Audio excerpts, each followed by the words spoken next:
Assalamu alaikum everyone. Welcome to Future Aspirants. Today I am here with the topic osmoregulation.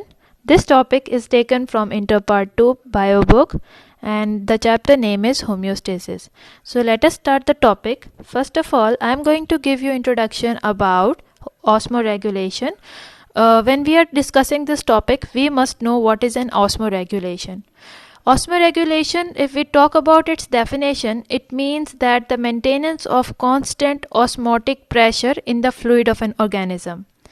The organism body consists of water and salt in different concentration. हमारी body में water and salt throughout the body different concentration में है, and as you know कि हमारे इर्द गिर्द की जो surrounding environment है, it is constantly changing. Sometimes there is much availability of water, sometimes there is less availability of water. So ऐसी सूरत हाल में अपनी बॉडी में वाटर एंड सॉल्ट की कंसंट्रेशन को मेंटेन रखने को ऑस्मोरेगुलेशन का नाम देता है. यहाँ पे वाटर एंड सॉल्ट की इसलिए बात हो रही है कि क्योंकि जैसे ही हमारे एक्सटर्नल एनवायरनमेंट, चाहे हमारी बॉडी की एक्सटर्नल एनवायरनमेंट या फिर हमारे सेल के अंदर मौजूद एक्सटर्नल एनवायरनमेंट चेंज होती है, वैसे ही हमारे सेल्स के अंदर या बॉडी के अंदर मौजूद वाटर एंड सॉल्ट की कंसंट्रेशन रेगुलेट होना शुरू हो जाती है. और अगर ये रैपिडली रेगुलेट होगी, मैस अमाउंट में रेगुलेट होगी, तो इससे हमारी बॉडी और हमारी बॉडी के सेल्स को नुकसान पहुंच सकता है. So that is why it is very important कि हम इनको कंट्रोल में रखें, वाटर एंड सॉल्ट की कॉन्सेंट्रेशन को, इनको अफेक्ट ना होने दें, या फिर अगर चेंज होते भी हैं तो इतनी कम अमाउंट में चेंज हो कि सेल के ऊपर या बॉडी के ऊपर कोई नुकसान ना हो. So when we move further in this topic, if we talk about the water relation of cell, water it is a solvent of all the solutes present in the cell. हमारी body के अंदर, हमारे sales के अंदर different solutes present हैं. ये solutes क्या करते हैं? डिफरेंट केमिकल रिएक्शंस करने के लिए, डिफरेंट प्रोसेसेस को कैरी आउट करने के लिए प्रेजेंट है हमारी बॉडी में. और वहाँ पे हमारी बॉडी के अंदर ये सोल्यूट्स सॉल्वेंट के तौर पे वाटर के अंदर डिज़ोल्व हैं. यहाँ पे वाटर सॉल्वेंट के तौर पे एक्ट करेगा और तमाम सोल्यूट्स को अपने अंदर डिज़ोल्व करेगा. तो water is very important for the normal functioning of a human being या of an organism. So cells जो हैं हर ऑर्गेनिज्म के, चाहे हम एनिमल्स की बात करते हैं, प्लांट्स की बात करते हैं या फिर ह्यूमन बींग्स की बात करते हैं, the cells are adopted to defined quantity of water. यानी कि हर सेल के अंदर एक फिक्स्ड अमाउंट ऑफ वाटर है, फिक्स्ड रेंज कह सकते हैं आप, कि जिस रेंज के अंदर वाटर को सेल ने मेंटेन रखना है in relation to the salt. ऐसा नहीं है कि सॉल्ट की कॉन्सेंट्रेशन ज़्यादा हो जाए तो अफेक्ट नहीं होगा या सॉल्ट की कॉन्सेंट्रेशन कम हो जाए. सो सॉल्ट और वाटर दोनों की कॉन्सेंट्रेशन को बॉडी के अंदर, सेल के अंदर मेंटेन रखना, this is homeostasis, this is osmoregulation. So this is a homeostatic mechanism and it maintains this concentration. Homeostasis का मतलब ही यही है कि बॉडी के अंदर जो डिफरेंट ये चीज़ें हैं, डिफरेंट कंपोनेंट्स हैं, उनको फिक्स्ड रेंज के अंदर रखें ताकि बॉडी को नुकसान ना हो सके. तो उसके लिए हमारी बॉडी में डिफरेंट मैकेनिज़म्स हैं, जिसमें सेल मेम्ब्रेन भी एक मैकेनिज़्म है जो कि फ्री मूवमेंट अलाउ नहीं करता वाटर की, सॉल्ट्स की through the cell from inter to enter और to exit the cell.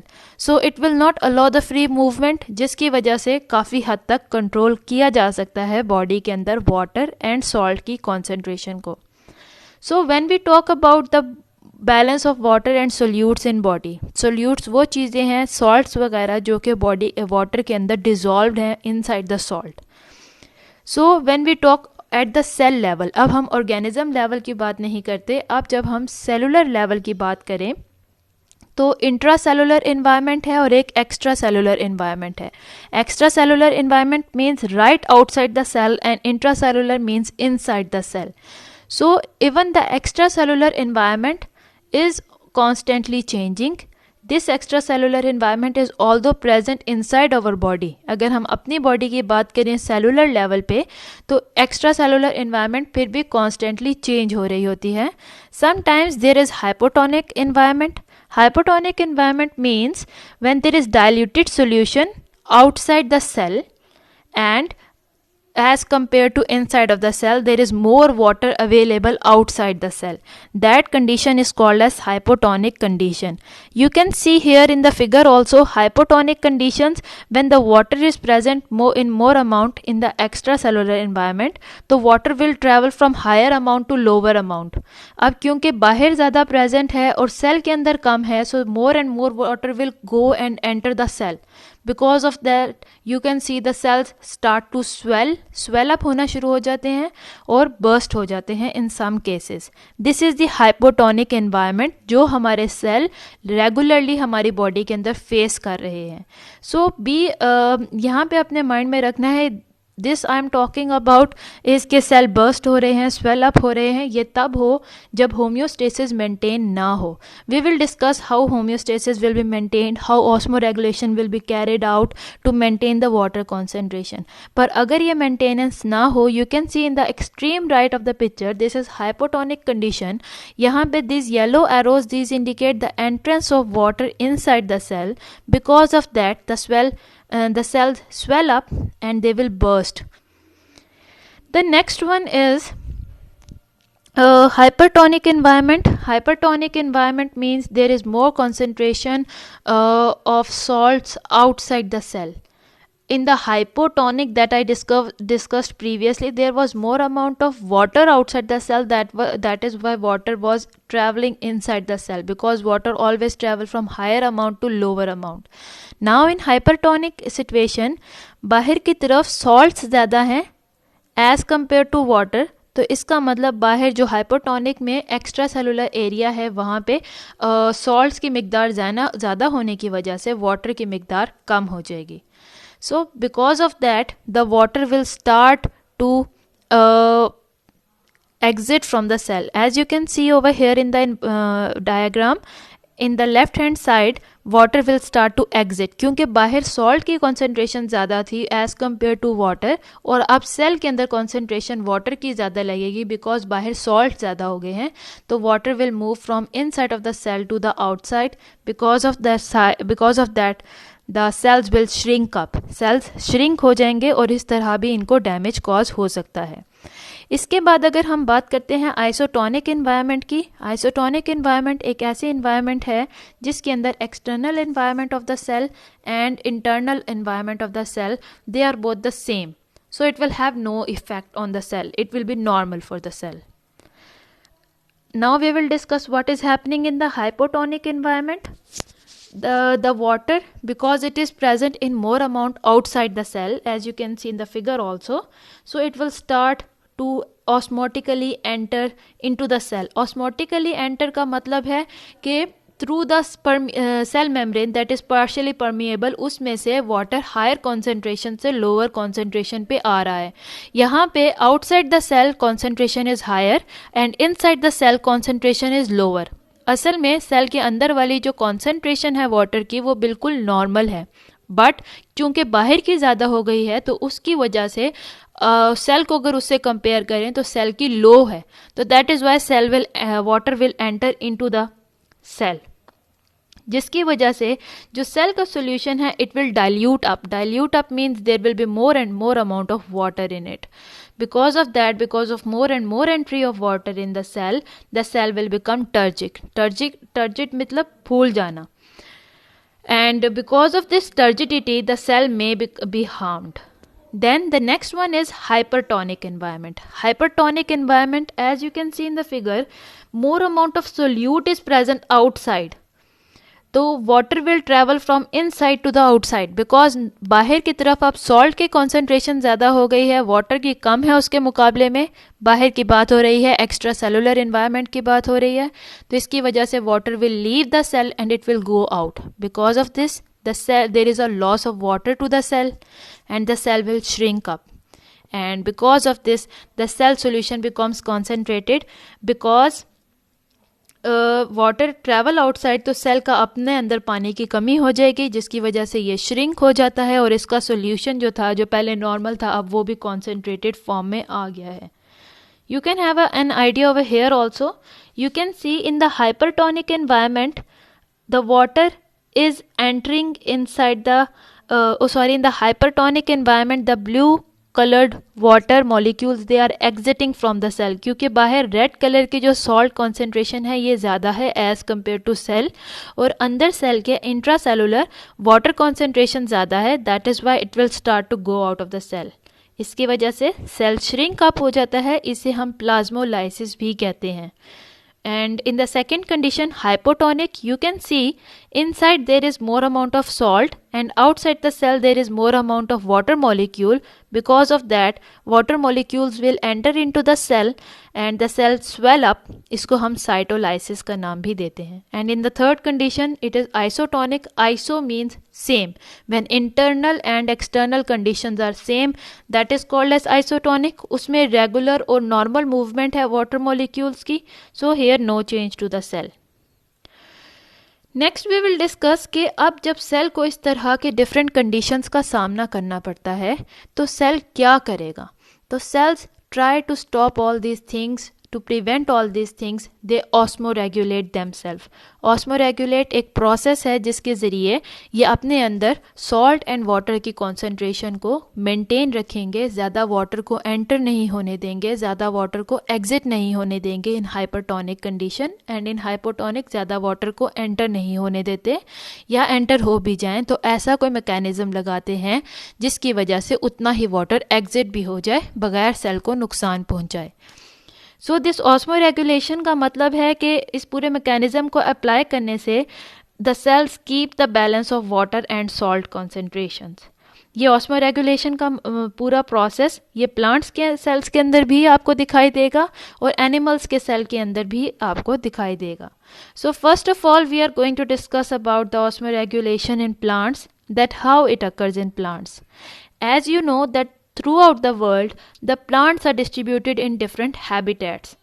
They can be present in the aquatic environment, they can be present in severely dry terrestrial nature जैसे कि deserts वगैरह हैं, या फिर they can be present in moderate atmosphere also. Moderate means where there is availability of water but not excessive availability. पानी present है लेकिन normal range में, ना बहुत ज़्यादा ना बहुत कम. So the plants that are present in the aquatic environment, they are called as hydrophytes. The plants that are present in moderate environment, they are called as mesophytes. And the plants that are present in severely dry terrestrial environment, they are called as xerophytes. Now we will have a look at them turn by turn. When we talk about hydrophytes, these are those plants that are present inside the fresh water, means there is large amount of water.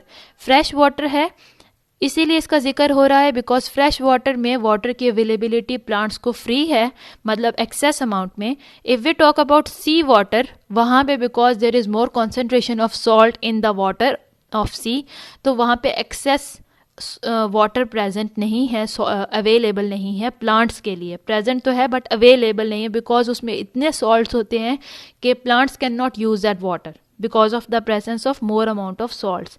क्योंकि अगर plants उस water को अपने अंदर absorb करेंगे, साथ ही ज़्यादा concentration भी एंटर हो जाएगी प्लांट्स के अंदर सॉल्ट की, तो वो उनके लिए ख़तरनाक होती है, हार्मफुल होती है.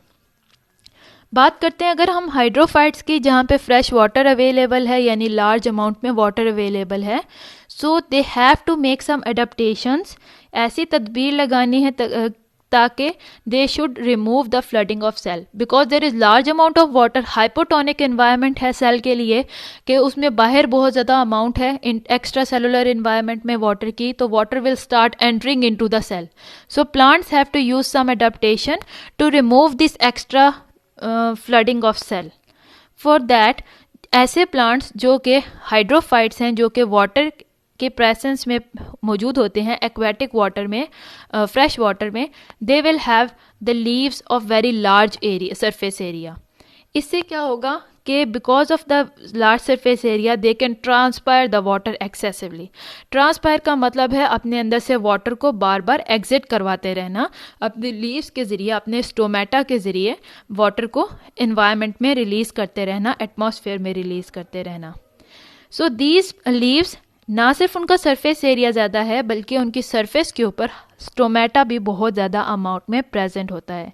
ये स्टोमेटा लीव्स की अपर सरफेस के ऊपर प्रेजेंट है, जो कि डायरेक्टली फेस कर रही है एटमॉस्फेयर को, डायरेक्टली एटमॉस्फेयर के आमने सामने है, ताकि ज़्यादा से ज़्यादा वाटर को लीव के अंदर से निकाल के, सेल्स के अंदर से निकाल के एटमॉस्फेयर में सेंड किया जा सके। So you can have a look at the leaves here, they are of very large surface area to promote the loss of water. Now you can also see this is a picture of stomata. They are present in very large amount to make more and more water to leave their surface area, to leave their body, to leave their cells. Next is a slide to show some of the examples of hydrophyte plants like Hydrilla, Valfia, Lamna, Lotus, Lily. These all plants you can see they have leaves of large surface area. इनके leaves की surface area बहुत large होती है to promote more and more loss of water. Then we have next is mesophytes. Mesophytes मतलब वो वाले plants जो कि moderate environment में रहते हैं. यहाँ पे moderate water availability है, not very excessive and not very restricted. सो ये दोनों तरह के इन्वायरमेंट को फेस करते हैं। कभी बारिश होगी, रेनफॉल की वजह से पानी बहुत ज़्यादा अवेलेबल हो जाएगा, और कभी बारिश नहीं है तो उसकी वजह से पानी अवेलेबल नहीं होगा। So when there is sufficient supply of water for some reason like rainfall, तब क्या होगा, इनके जो स्टोमेटा हैं दे आर केप्ट ओपन। वो ज़्यादा देर तक प्लांट्स अपने स्टोमेटा को ओपन रखेगा ताकि स्टोमेटा से ज़्यादा से ज़्यादा एक्सेस वाटर प्लांट्स की बॉडी से निकल सके। और अगर रिस्ट्रिक्टेड सप्लाई है वाटर की, then stomata will close up to prevent the loss of water. यहाँ पे एग्जाम्पल जो है मेसोफाइट्स की we have are brassica. Brassica is a plant, rose, mango. As you can see in this picture also they show the shape of stomata open and stomata closed. Open stomata has a hole in it. Through it the excess water will release in the form of water vapors into the atmosphere. जबकि जो stomata closed है वहाँ पे कोई surface नहीं है, water को release करने के लिए कोई area नहीं है, so water will not evaporate. ये डिफरेंट एग्जाम्पल्स हैं मीजोफाइट प्लांट्स की, जिसमें first number yellow colour flower you can see, this is brassica. Next one rose plant, then trees like mango tree. The next category of plant is xerophytes. Xerophytes वो plants हैं that are present in extremely dry conditions. So उसको face up करने के लिए they have adaptations for the reduced rate of transpiration. Because of transpiration plants अपनी body के अंदर से वाटर को लूज़ करते हैं. So because in desert area already water बहुत लेस अमाउंट में प्रेजेंट है, सो इसलिए उन्होंने ट्रांसपायरेशन को कम कर दिया है ताकि वाटर को लूज़ ना कर सकें. अब इसके लिए उनके पास डिफरेंट अडेप्टेशंस हैं. लाइक उनके जो लीव्स हैं, if you look carefully, they are very small and they are very thick leaves. Mostly thorns की सूरत में होते हैं, कांटों की सूरत में, ताकि क्योंकि लीव्स के ऊपर स्टोमेटा प्रेजेंट है, वहाँ से ट्रांसपायरेशन होगी. अगर लीव्स का ही छोटा बना दिया जाए, उनको थॉर्न्स की सूरत में ले आए, तो ट्रांसपायरेशन को रोका जा सकता है, उसको प्रिवेंट किया जा सकता है. सिमिलरली इन्होंने अपने लीव्स का सरफेस एरिया थॉर्न्स की सूरत में जब कर दें तो उसका सरफेस एरिया भी रिड्यूस हो गया, जिसकी वजह से water will not be able to leave their body. Then there is cuticle. अगर आप इसके क्यूटिकल को देखें, इसकी कवरिंग को देखें, it is very thick, it is very leathery and it is waxy. Means it is a thick covering that will prevent the loss of water. And उस leaves में जो थोड़े बहुत लीव्स प्रेजेंट हैं, बहुत टाइनी से लीव्स प्रेजेंट हैं, उनमें भी जो स्टोमेटा है it is present on the lower side of leaf. Leaf के नीचे प्रेजेंट होगा एंड इन ग्रेट डेप्थ के अंदर प्रेजेंट होगा, ताकि किसी भी सूरत वाटर वहाँ से एग्जिट ना हो सके, वाटर को पहले ही वाटर के मॉलिक्यूल्स को कैप्चर कर लिया जाए. इवन तब भी जब ड्राइस्ट सीज़न हो, जब बिल्कुल भी रेनफॉल नहीं है, बिल्कुल भी वाटर अवेलेबल नहीं है, तब जो इनके बचे कुछ लीव्स हैं, टाइनी थिन लीव्स हैं, ये प्लांट उनको भी शेड कर देते हैं, उनको भी गिरा देते हैं, ताकि ट्रांसपायरेशन उसको 100% ये रोक लें. एट दैट टाइम जब उनके लीव्स टोटली इन्होंने शेड कर दिए हैं, at that time their stems become the photosynthetic organ, जो कि उनके लिए सनलाइट से फूड बनाने में, सनलाइट को कैप्चर करने में काम आएंगे. और जब रेनी सीजन दोबारा आता है, then their stems because they are thick, they are waxy, उसकी वजह से they will store large amount of water for future use, ताकि आइंदा जब ड्राई सीजन आए तो ये इजीली उसको ओवरकम कर सकें. You can see the condition of the xerophytes in this picture also. Then this was all about plants. Plants में हमने तीनों कंडीशंस के बारे में थोड़ा थोड़ा स्टडी किया. ज़ीरोफाइट्स क्या हैं, मीज़ोफाइट्स क्या हैं और हाइड्रोफाइट्स क्या हैं, और इन्होंने किस तरह से अडाप्टेशंस की हुई हैं ताकि अपनी बॉडी को अंदर वाटर को ना ज़्यादा एंटर होने दें इन केस ऑफ हाइड्रोफाइट्स, और ना ज़्यादा वाटर को लीव करने दें in case of xerophytes. Now we are going to talk about the osmoregulation in animals. Animals की अगर बात करें तो एनिमल्स के जो सेल हैं they require more critical balance of water and solute. Why? Plants के सेल में हमने ये क्रिटिकल वर्ड यूज़ नहीं किया. While in case of animals we are using the word of critical. Plants में सेल वॉल प्रेजेंट थी जो कि पूरे सेल को सपोर्ट कर रही थी और उसको श्रिंक होने पे भी डैमेज नहीं होने देती थी. While in the case of animal there is no cell wall जो कि पूरे सेल को सपोर्ट करे, जिसकी वजह से जब इसका सेल एनिमल के बॉडी का सेल श्रिंक हो तो वो टोटली डैमेज हो जाता है because it gets no support. And because of this absence of cell wall they can not survive net gain और नेट लॉस ऑफ वाटर. एकदम से पानी का आ जाना या एकदम से पानी का निकल जाना, it will be very harmful for the animal cell. And because of that इनके सेल में वाटर कंटिन्यूसली एंटर भी हो रहा है और कंटिन्यूसली एग्जिट भी हो रहा है ताकि एक कॉन्सेंट्रेशन, एक बैलेंस बना रहे. So here the quantity of water and solute are always in balance. So how do they maintain this balance? They use two approaches to maintain this balance. First approach is about osmoconformers. Osmoconformers means ये ऐसे animal हैं जो अपनी body की condition को अपनी outer condition के साथ मैच अप रखते हैं. जिस तरह की इनकी आउटर कंडीशन होगी इनके सेल सेम उसी तरीके से अडॉप्ट कर लेंगे. अगर बाहर एक्स्ट्रा सेलुलर कंडीशन हाइपोटोनिक हो गई, यानी वहाँ पे वाटर की अमाउंट ज़्यादा है, तो इनके सेल भी हाइपोटोनिक बन जाएंगे. अगर एक्स्ट्रा सेलुलर कंडीशन हाइपरटोनिक हो गई है तो इनके सेल भी हाइपरटोनिक, यानी अपने सेल के अंदर ज़्यादा से ज़्यादा सॉल्ट को स्टोर कर लेंगे. तो ये एक अडेप्टेशन है.